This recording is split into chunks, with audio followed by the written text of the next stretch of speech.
Hey, What up? okay, before we start, I just want to say I miss you, Evelyn. I miss you too. I weep nightly, Oh my knowing we god. can't meet in person. Knowing that I can't kidnap you from your house and then tack on Yeah. 700 plants to your day. I'm just kidding. I weep nightly for completely different reasons. Oh my god, that's a mood, honestly. So Evelyn, before we jump into today's illustrious topic, how have you been doing in quarantine? I've been doing I'm one of those people who's like, you mean this isn't just how everyone's been living always? You're So, supposed to say I made and released a YouTube video, Evelyn. oh yeah, that I hate you. which which I mean again, ultimately the quarantine hasn't really affected my I might be more productive now, but yeah, I've I love been that. putting out the EV overrides. Been playing a lot of Batman Arkham City because of our last couple podcasts about the Oh my Batman god, movies. bitch. Yes. Arkham City. I think I humble bragged about this in another episode. Or But I literally got all of the Riddler trophies. And that is my biggest accomplishment to which date. is yeah. Yeah, no, I'm playing Arkham Knight because Arkham City was reasonable length game, and Arkham Knight it's very long. Like every time I do these missions and complete this kind of narrative arc, I'm like, okay, the game must be winding up to an end now, and then something else happens, and all of a sudden a whole bunch of other challenges pop up, and it's like, actually, you're only halfway into the game right now, and I'm like, oh my god, I'm actually don't know if I'm up for this. It's like that plankton voice on TikTok. Oh my goodness. I love that. I mean, that's Yeah, pretty epic, honestly. I appreciate that. I can vibe with that. that's yeah, that's been my quarantine. Hashtag my quarantine. um, yeah. Oof. Yeah, I mean, I could relate to I feel very thankful with this quarantine. I'm trying to look at it positive, right? And I was struggling to let go of this my last chapter, right? I'm between chapters right now, Evelyn and I are about to move to LA, and I consider that the hard start to my next chapter of my life. And I've been Yeah, doing a next lot of season. yeah, the next season of this Hulu TV show that we This live in. tele this telenovela. This crazy telenovela. And yeah, so I was really struggling to let go of this other part of my life because I still had a lot of expectations, and I was still struggling with people's expectations of me. And then this virus came and canceled every single thing and gave me all the time in the world Yeah, to work on myself and begin ready for the next phase of my life. And it's been very emotionally exhausting, but I've been really thankful for it, honestly. yeah. And I I just actually wish I did could have. do more to monetarily help, but what were you going to say? Sorry. Oh no, I was gonna say I kind of went through the same thing where I had a film that was supposed to start production, and then this quarantine thing put a kibosh on that. And I actually after thinking about it, I'm actually glad because it gives me a lot more I it gives me time to get everything else that wasn't that film in order when that was the only thing I was thinking about for a while. Oh, that's a really, really good point. Yeah, yeah, yeah, yeah. So yeah, I Yes. feel I'm picking up what you're putting down there. Yeah, so for you artists out there that are struggling, I know a lot of artists listen to our content. It's going to be okay, Take this time for Yeah. yourself because as artists we often forget that, we have to take care of ourselves, you Yeah, know. honestly, if anyone is poised to benefit from this whole thing, it's artists. Also, on a on a pragmatic and uncaring level. Yeah, 100% cuz I mean like, I go into I that know more people are more. dying and getting, I know people are dying and getting diseases, but we stand to profit off this. Look, everyone, we're trying to stay positive. Also, artists, we're lucky because we're privileged enough to be able to be the group of people who can stay home. You know what I mean? And I was Yeah. talking about this today with my friend Elise. She's been in like Bull and like Iron Fist and stuff like that. She was talking to me about like we were talking about how like it's really interesting to me how hard a time people are having, and how they're like, this is such a terrible expectation of us to have to just stay home and everything's canceled and blah blah blah blah. When like literally like in the past people had to like go to war. Yeah. It seems to be like a little bit of a disconnect, you know what I mean? But I guess it's also difficult to wrap your mind around that the biggest impact is you doing nothing. Yeah, I mean, there is weight to, like, the effects of isolation and stuff. Like, that is a thing. But, like, yeah, it's different. Yeah. Woohoo! I'm honestly really glad, because I kept like thinking like, oh my god, I'm such a loser. I graduated in 5 years, and now I'm like, thank god I graduated in 5 years. Yeah, because Imagine what a loser you'd have to be to. Imagine what a loser you'd have to be to graduate in more than 5 years. Look, like, Evelyn. Maybe 7 years with a gap in there. That would be absolutely stupid. Evelyn, God, you're such an idiot. No, I'm just kidding. Evelyn, I only speak for myself and my own reference points. Thank you very much. Actually, I mean, that's a completely like unrelated life lesson to this podcast, but like, I like having graduated over the course of 7 years because I changed my major twice. Like, I always regretted that and was like, wow, I set myself back. I'm such an idiot. But now, like, the more I do stuff, the more I'm like, oh, that time I spent as a theater major has taught me a lot about performance, and that time I spent as a communication major has taught me a lot about, like, social media. So, like... You were a communication major? I was. I'm not laughing because of the communication major. I'm laughing because I just realized I asked that like I was so offended. I did not mean to sound that offended. I just didn't know this fact. That's a fair reaction, honestly. No, it's not. Yeah, but I mean, yeah, it's so important. You know, since we're kind of treating Gentlemen for Cinephiles like a radio show, like Life Lessons with Evelyn and Erynn. Yeah, I mean, you know, you don't have to rush things. You know, take your time. Yeah, but yeah, I think that's the thing during this time when a lot of plans are thrown into upheaval. It's important to remember that, like, every step you take takes you somewhere, even if those steps aren't directed where you initially thought they were. You're still moving forward. Yeah. And eventually that's going to come back, and yeah. That's a really beautiful way to put it, Evelyn. She a poet. Yeah, on this freaking, where we're talking about DC comic book movies. You know, we're trying to distract from the pain of this month.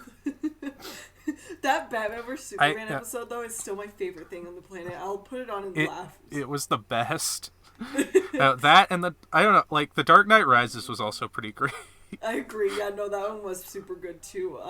But yeah, I'm super excited to see where we go from here. Excellent. You ready to hop into today's topic, Evelyn? I am prepared. We're talking about... I need to stop this singing thing I do on the podcast. You know, like you said, it's like a radio show.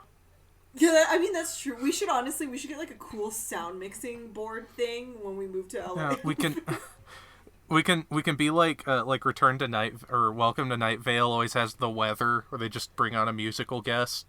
Oh my god, yeah, we'll bring on a musical guest. We'll be like, you're listening to Gentlemen for Cinephiles. You know, like they do in the radio show. It'll be perfect, yeah. I'm going to blame this on the fact that I listen to a lot of Beats One, Nicki Minaj radio station, and that's not a podcast, so I'm sorry, everyone. But, so today we are talking about the shining light of DC, other than I feel like where Harley Quinn got to in Emancipation of Harley Quinn. We're talking about Wonder Woman. I've heard Shazam was also a pretty high note, but I haven't seen that, as we discussed before recording this. Yeah, I almost kicked Evelyn off the episode. But yeah. I'm just kidding. Rob talked a little bit about Shazam, but yeah, because Shazam I also haven't seen it. I heard it hit this really nice middle point between being realistic, but also being very comic booky, but also being, you know what I mean? Having like a nice, I guess, balance between the grit and the...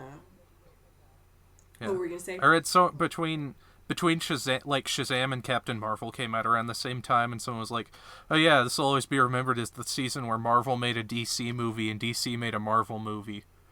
Oh my god! Because I think Shazam has that very like Marvel sense of like peppy humor, whatever. I can't confirm or deny that because I've seen neither. But yeah. But Wonder Woman. We're talking the 2017 one. Wonder Woman! That's just the whole episode, just us singing Wonder Woman's name. Yeah. It's 2:30 as we record this, like 2:30 in the AM, so just so everybody knows. But yeah, so it's very interesting because I think it's interesting how DC does really well with their female characters, but I think a large part of that is DC, for the female movies, have been giving them female directors, and I think that's part of the high point. Yeah. Yeah, definitely. Because also, Sorry, what were you gonna say?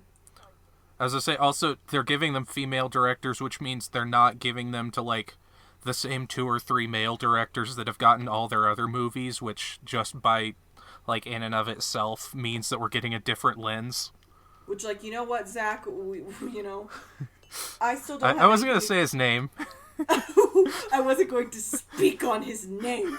But yeah, so the really strong female direction is something that I think is really important, and why these stories are so effective. It's because you get a woman's story through a woman's perspective. I mean, not to say that men can never capture, a female story. I really love, because, like, I mean, like, I love the Ghostbusters remake with all the women. Oh. Because, like, I thought you were going to talk about Showgirls. Oh, I mean, Showgirls is like a definitely a male-directed movie, but as much as I fucking love it, I love Showgirls. I'm actually thinking of going on Elizabeth Berkley's live tomorrow so we can meditate together. Yeah. Anyway, sorry, side note. But yeah, I think, like, so I really like the, Ghostbusters remake because I think it's very realistic written women, and I like how they interact with each other because it reminds me of how I interact with, my female friends and things like that. But that's from a male gaze. So, I mean, not to say that men can't be effective at that, but just, I think it really heightens the storytelling when you have somebody giving that from their experience. Because when you have something like female empowerment in superhero films, it doesn't make sense to have no females contributing on the creative team if you're trying to empower females, Yeah. But also, yeah, like, so what were you going to say? Oh, I don't know how this ties in, but I have to, like, for her sake, mention how my mom was so hyped for this movie. Oh my god, that's hilarious. I was actually about to bring up your mom and ask you to go into the history of Wonder Woman, because I don't know a lot. Yeah, she's not, like, one of my, like, staple characters I follow, but, like, a lot I do get, like, because my mom was a huge fan of the Linda Carter Wonder Woman TV show. And, again, that's not something I'm super familiar with, but I know that, like, she's one, because of that show, she has this kind of cultural imprint as a character that I think puts her up there with someone like Batman or Spider-Man. Because even Superman is very, like, a lot of people know Superman, but, like, I don't know, like, I feel like he doesn't have the same cultural I feel like a lot of people who aren't that into comics know who Wonder Woman is. Yeah, well, and I also, like, if I'm thinking about it, I don't see a lot of, like, kids dressing up as Superman. You know what I mean? Yeah, I mean, I did. Like, I'm gonna be like, Superman. I literally have a cape that, like I think a couple feet away from where I am right now that I wore when I was, like, 5. It was like a Superman cape. Oh my god, Evelyn, are you trying to pull... I'm not like other girls on me? No, I'm just kidding. I mean... I I just keep liking to call out Evelyn's hipsterism. But yeah, because Stefan told this really cute story about going to see Wonder Woman on the last episode with Justice League, and he Aww. said it was interesting because he went in and like as he was walking to his seat, he saw a little girl wearing the tiara and like dressed up as Wonder Woman, right? Aww. And all excited. And then as he kept walking, he saw an elderly woman dressed up as Wonder Woman with the tiara. So there's a lot to be said for like this character's effect on women for sure. And I think like this film, it was. I've been talking a lot about Emancipation of Harley Quinn as being the high point for DC now, but I think like Wonder Woman, the 2017 film, was really all I had to hold on to for DC for a really long time. Yeah. Oh, we could also talk about the weird history of like how Wonder Woman was written. There was a movie. Oh my god! Not long. I can't remember what it was called. Yeah, it doesn't it have the chick from Dark Knight Rises in it? I'll look that up. You can tell me about that. But yeah, basically the history is in the 40s, Wonder Woman was written by this. Let me Google that. Professor Marston and the Wonder Woman. Professor Marston. Yes, that's the one. William Moulton Marston. He was an American psychologist. I didn't know that. But yeah, he wrote the original Wonder Woman stories, and it was kind of later learned that him and his wife were into a lot of like sexual fetishism, and a lot of that like especially like for the time, like the 40s, 30s, 40s. But a lot of that kind of made its way into Wonder Woman because in the original comics, Superman has the weakness of kryptonite, and Wonder Woman's weakness was if a man bound her, like tied her up, Wonder Woman would lose her powers.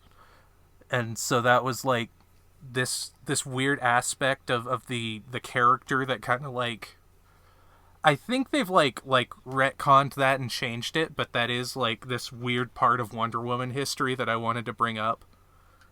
That like that kind of, especially because I know you're very into like fetish in media, so like wow, I wanted to get your take on that. But like I think that's really outing you for the thing you've said, like outing me for something I actively talk about. No, I'm just kidding. That was super interesting because I always like. I got this kind of sense, like, you know what I mean? You know when you get that, like, suspicion, like, narrowing of the eyes? Especially with how Wonder Woman fights and, like, you know, the whip and, like, how she's dressed and everything like that. I was, like, a little peculiar, but I never actually drew that conclusion. That's amazing. That's super interesting. But also, I think it's interesting, too, how, like... Yeah, no, that's super fascinating. What were you going to say? Because he was also part of a polyamorous relationship. I forgot about that, but it's interesting that like one of the early like sources of female empowerment comes from someone who saw through this lens of sex and fetish and sexuality. Wow, because I think like it's interesting the way Wonder Woman. Because I mean, talking from a fetish angle, Wonder Woman really interests me. Like not even just like. I guess the visual signifiers of like fetishism, but it's interesting how Wonder Woman kind of confronts this whole idea of women's roles, and I mean on a different sort of level, and you see that a lot in the 2017 film in particular, where you know, I mean it's a little bit that syndrome where it's like, ooh, she has glasses on and she takes them off, and she's a super hot chick, right? Because I think like she like literally has a scene in this, I think, where she hides under like a pair of glasses. But the way her beauty and her, I guess, feminine energy is played off of with her strength, particularly how she's able to dominate men, is very, very fascinating. And it's something that I could see having a core in fetishism and like, you know, dominatrix and things like that. But it's interesting how that's translated so that it becomes female empowerment where it's confronting fetishizing women as a negative, you know? Because I mean, Yeah. like, it's that book about manhood, right? It's like the foundational book for the Meninist movement or whatever. And that has a quote where it's like, I mean, not to say I hold any Meninist views because I don't, but there's this very insightful quote that I think people like misconstrue, and I'm the one with the goes, pepes on this podcast.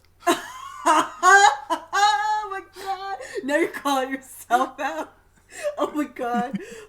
Evelyn and I getting canceled. No, I'm just kidding. Stab but, yourself and no one else can. right? Seppuku. But he talked about how men's greatest weakness is their facade of strength. And on the same token, a woman's greatest strength is her facade of weakness. And I think the way Wonder Woman plays with the expectation that she's a weak woman that can be fetishized, but using that to become strong and like to use that to dominate men is super interesting. Yeah. Does that make sense? Yeah. And I mean, I get, yeah. Yeah. And I definitely see, like, in my own experience, like, I get as, like, going back to a conversation we had on, in the Batman versus Superman podcast for some reason that I can't quite remember. Like, as like a transgender person who has kind of like lived in both spheres, like that was like one of the things about womanhood that I did not expect to like experience or deal with was the sort of level of like power or empowerment that comes from being able to like sexualize yourself or fetishize yourself to some degree. Mm-hmm. Because that's not really, like that said, it's a tool women have that men really don't have an avenue for. Okay, yeah, that's super interesting too. Yeah, no, that's, and also I mean like you have that whole conversation too of like Amazonian women, you know, on their own island doing well without men. Yeah. And that, I think that has a lot to say about female roles and, you know, playing with the whole idea of, you know, who creates a society, who creates a social contract, all those things. But on the same token, I could also see that having a foundation in fetishism. I mean, not to say we should inherently fetishize women relationships, but I could see with that history it kind of like being tantamount to it, I guess. Yeah. Because another balance that I think Wonder Woman hits really well is I appreciate also, like, I mean, of the 2017 film, like, not to talk about possible, like, reasons for why certain things are the way they are. With the 2017 film, it was really, it hit like a same note to something like Hustlers, right? Where I really appreciated all these very strong, very feminine women interacting with each other, and those interactions aren't immediately based in they're lesbians. Yeah. They want to date each other. Yeah, definitely. Yeah. Because, I mean, not that I have a problem with lesbian relationships. I have a problem with lesbian relationships being fetishized. And that's something that a lot of people do, especially, like, films for the male gaze, which we've talked a lot about DC battling this dude bro reputation. Yeah.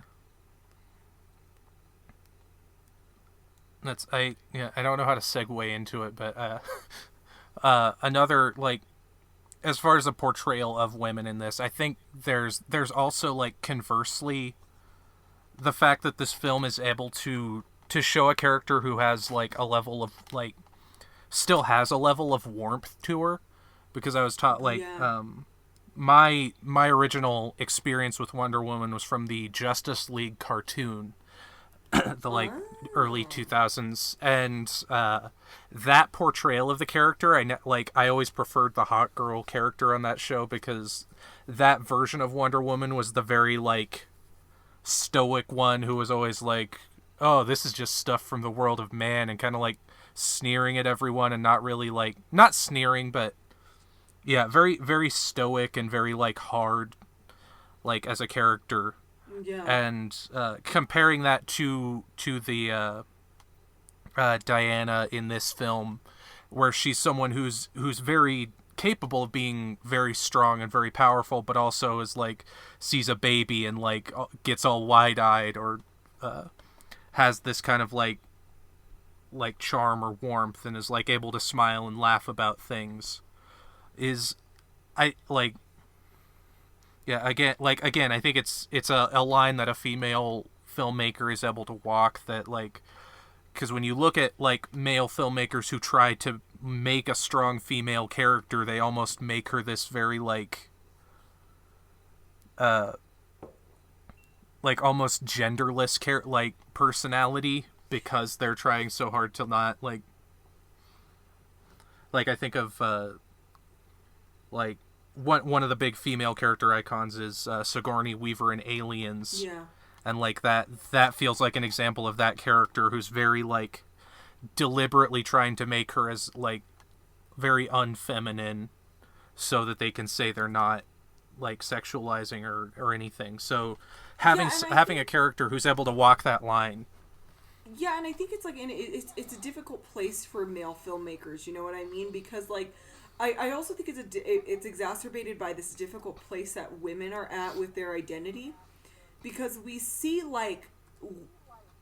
this like, you know, I mean like I'm not, you know, we see a big shift into anti-femininity just because it's perceived to be weak, or it's perceived to be, you know, you have to reject that side of yourself because people will assume you're, you know, certain types of ways and things like that.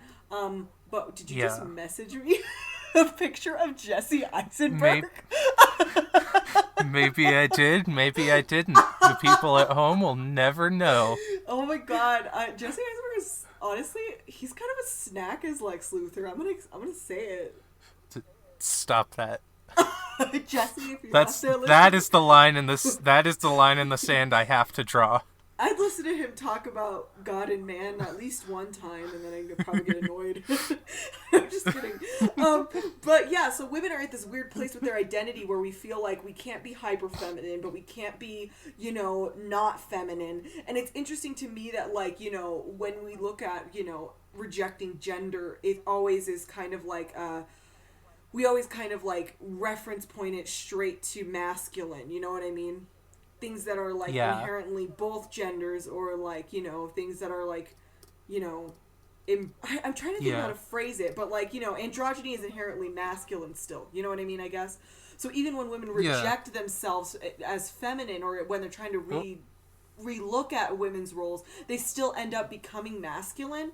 And the big question for me as like a female artist and a female filmmaker is, you know, what's the point of breaking the glass ceiling if you just assimilate to, you know, male culture, which is a huge bigger conversation. But I think, you know, to tie it back into Wonder Woman, which is something I think it does really effectively, I really like the amount of types of women there are in the movie.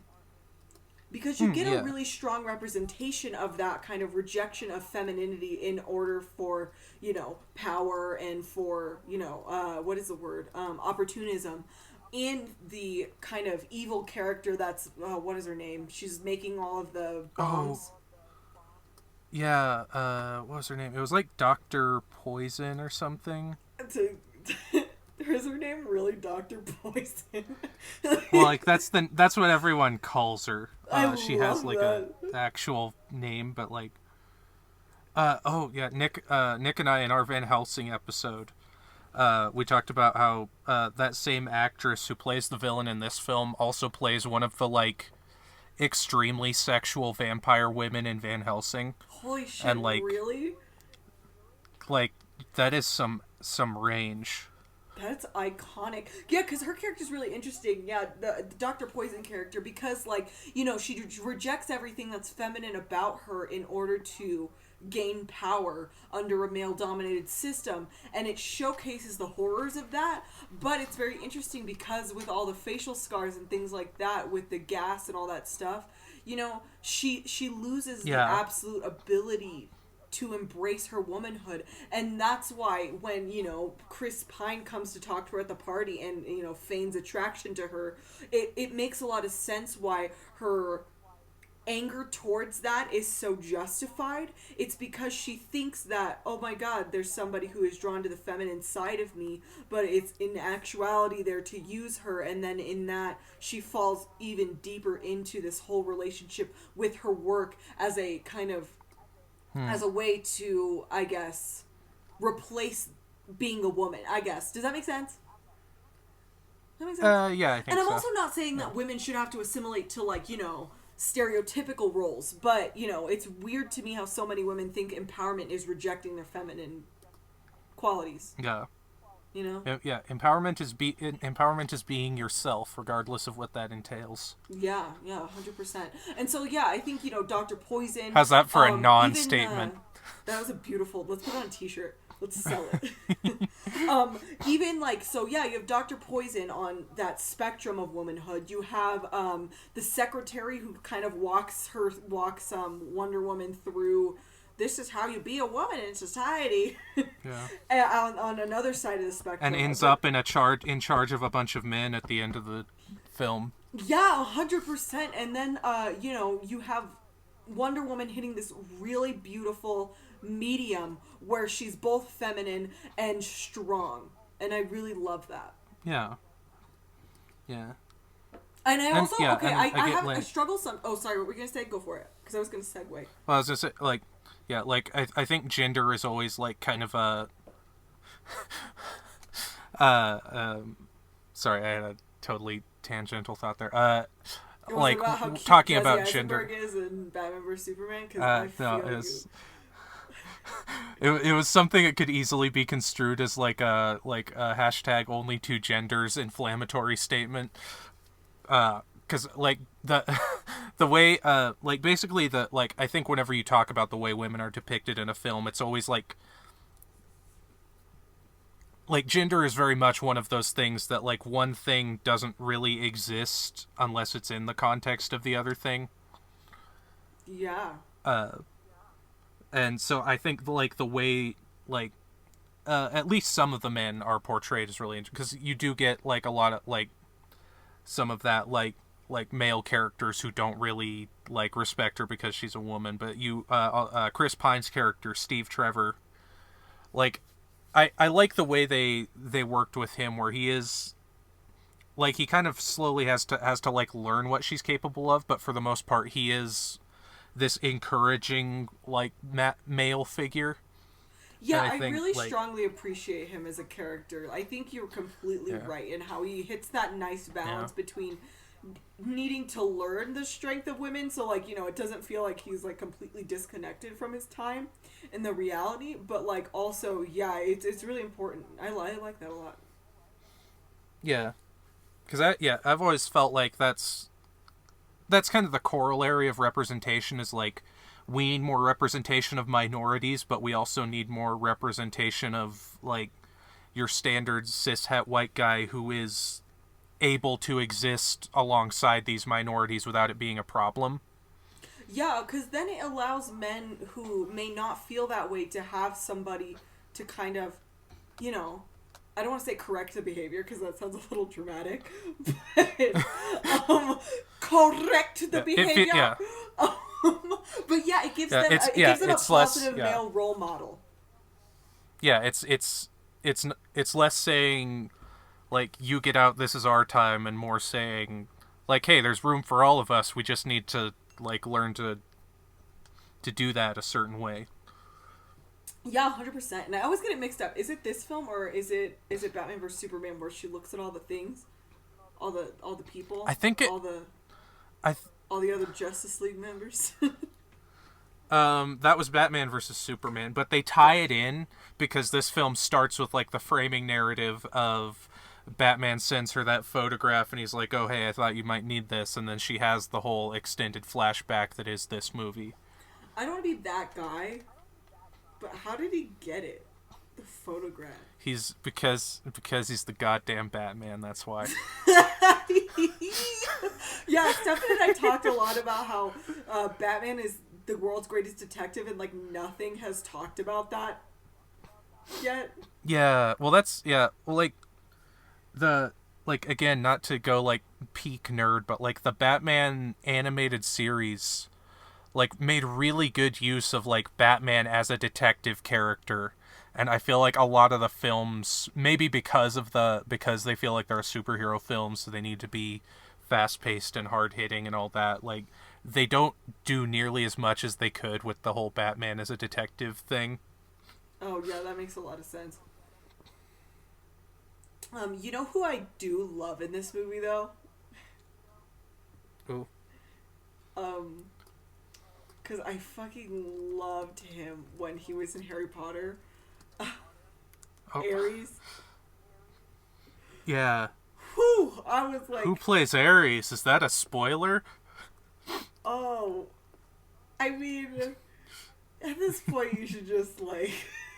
I'm just kidding. Yeah, it's been out for like 3 years. I feel like the I'll give statute of spoilers limitations. for 2 things. I'll give a spoiler for 2 things. I'm just kidding. Spoiler alert. I'm sorry. The guy from Harry Potter is in it, and he plays Ares, and goddamn, I was obsessed. I was into it. I was like, yeah.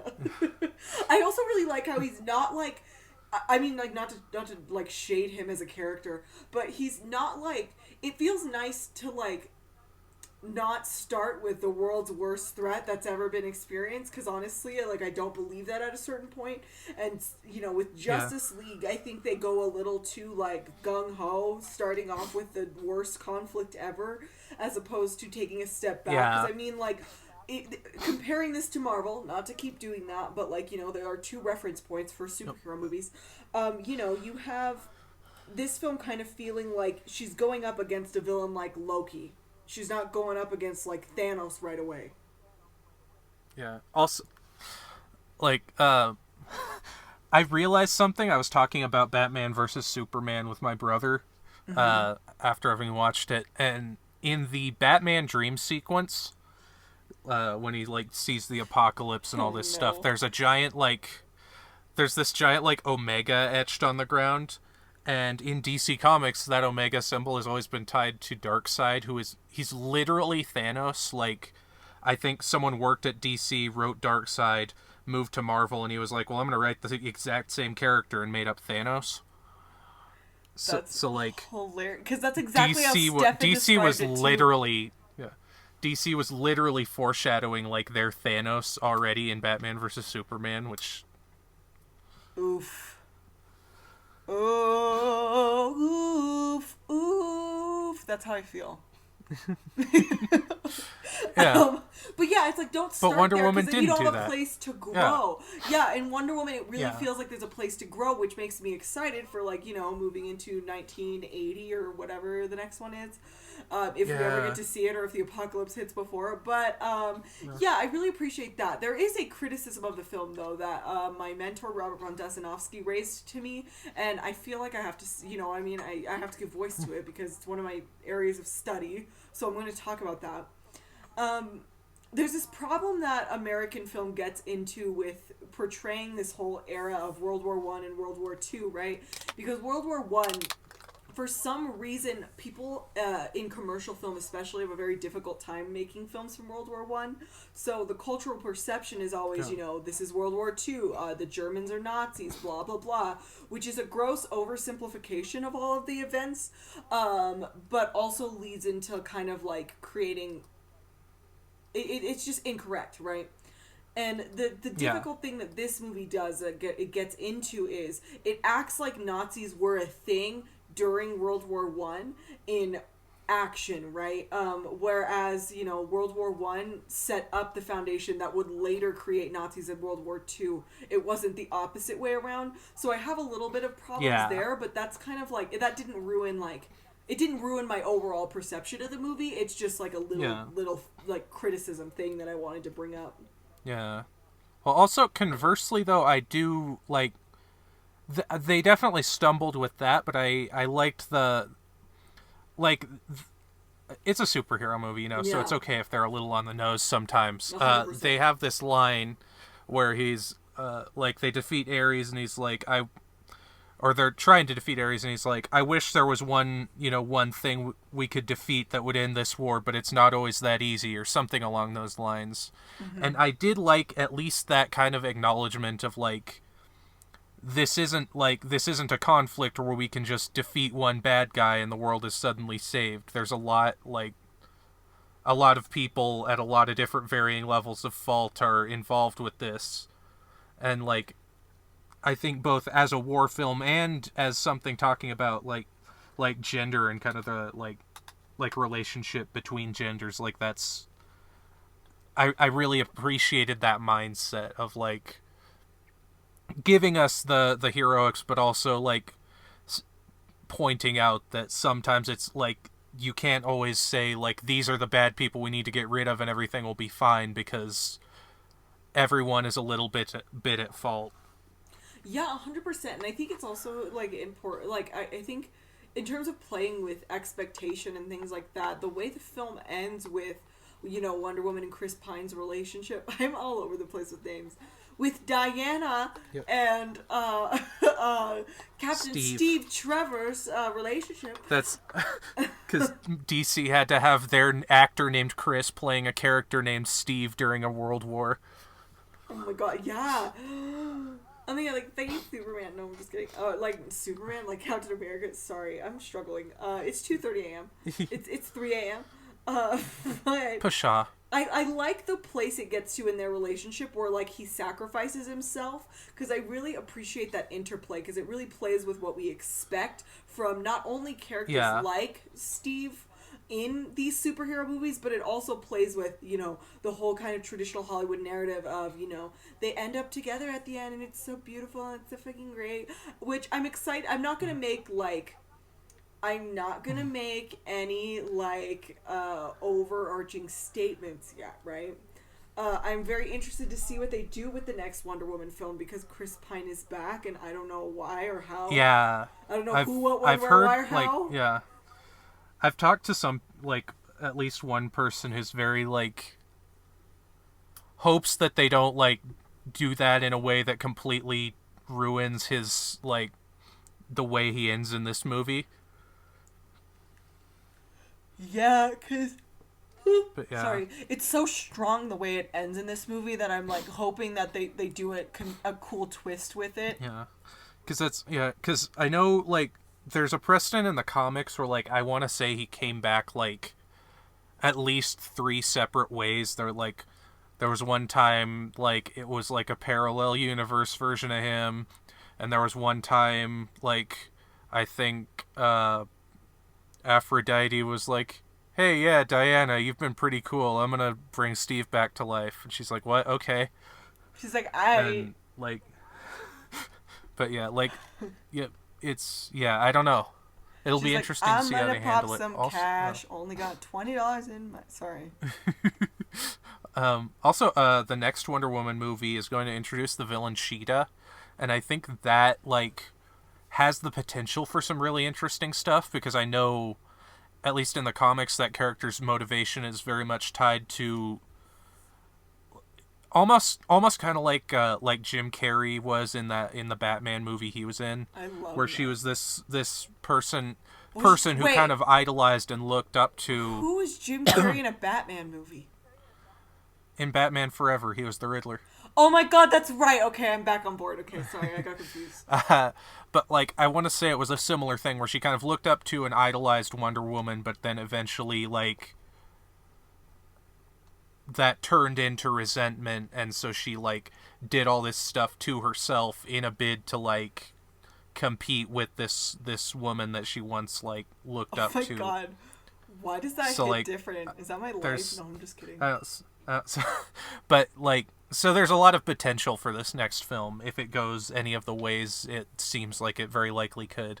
Yeah, 100%. And I think, like, aesthetically it looks amazing too.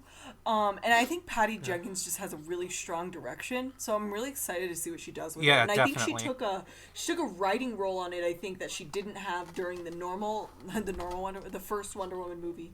And so it'll be interesting to see her, I think, writing and directing it, but I'm going to double check that. Oh, yeah.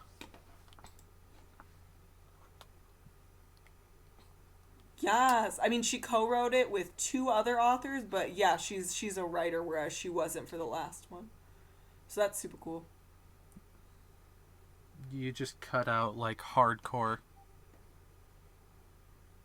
You just cut out, like, hardcore. Oh, I'm so sorry. I was saying it's pretty iconic. Yeah, Patty Jenkins is. She co-wrote it with 2 other authors, but okay. Yeah.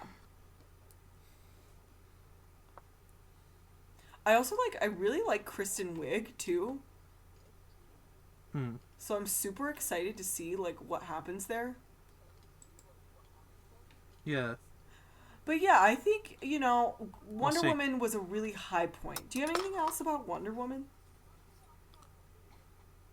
Yeah, no, it was a good, like, I think, again, like we were talking about, this is a film because it knew not to get too entangled by that, like, dark and edgy for the purpose of being dark and edgy. Like, it knew how to balance. There was, like, light and kind of, like, enough heroism that the dark parts actually made sense. Oh, Like, I yeah. think that was one of the reasons this kind of still stands out. Yeah, 100%. Sorry, I was just looking at it. So it looks like 1984 is going to be pushed back to August for a release date. Oh my gosh, we'll be able to go see it in LA maybe. Oh my god, that'll be our first LA movie, Evelyn. We're such nerds. I But mean, if you don't know that about me by now, like, can I bring Jesse Eisenberg in Lex Luthor cosplay as a date? this this call is getting very spotty. Yeah, it's getting really spotty on your end too. Evelyn and I are on a phone call right now, recording. It's probably because it's getting a little spotty, but it's probably because it's 3 a.m. and neither of our phone lines expect us to be using phones right now. Yeah. Evelyn, are you there?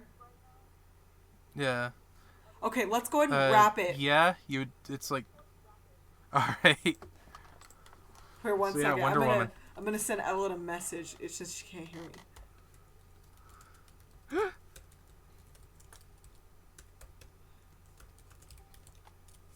Okay, Evelyn, you first. Okay. Wrap up. I'm glad you told me that. So yeah, I think just overall this film had a much more balanced perspective than I think the rest of the would be a good pattern to work from moving forward for DC. So yeah. Yes, I think I completely agree with that. 100%. Yeah, because I also it was good, but it didn't feel like a Marvel film, which I think is important. Yeah. Yeah, 100%. And it also didn't feel too gritty, but also too comic booky. It felt really, really, really balanced and good. So that was good. But thank you all so much. I appreciate you being here. I think I just lost Evelyn for sure. But we will see you guys for our last episode, The Future of DC, where we talk about where DC's going, all that stuff. And then, next month we are covering films that everyone hates that I love and films that everyone loves that I hate. But yeah, thank you all so much. I'm sending love for both Evelyn and I because the call has officially dropped. But yeah, thank you all. Bye.